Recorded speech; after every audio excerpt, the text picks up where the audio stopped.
Hello বন্ধুরা, কেমন আছো সবাই? আমরা এখন যাচ্ছি আমার ননদের ভাসুরের ছেলের বৌভাতে।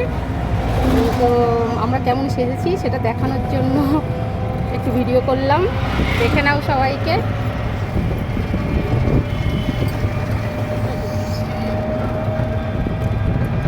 দেখো আমরা সবাই কেমন সেজেছি। অবশেষে ফাইনালি আমরা পৌঁছে গেলাম ননদের বাড়িতে। আজকে যেহেতু প্রচুর গরম পড়েছে, তাই খুব একটা কেউ সাজেনি। আর বেশি ভিডিও করব না, আজ প্রচুর গরম।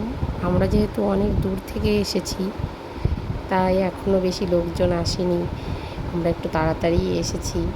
এসে ফার্স্ট ব্যাচে খাওয়া দাওয়া করে চলে যাব। আমরা টোটো রিজার্ভ করে এসেছি।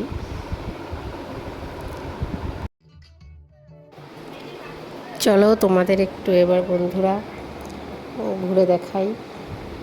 এই যে যেখানটা দেখছে, এখানে বউ বসবে আর কি, সাজিয়ে রাখা হবে। এখানে সুন্দর একটা গণেশের মূর্তি রয়েছে, তোমরা দেখো। যেহেতু বিয়ে একটা শুভ কাজ, সেহেতু এখানে হয়তো হাইলাইট করার জন্য গণেশের মূর্তিটাকে রাখা হয়েছে।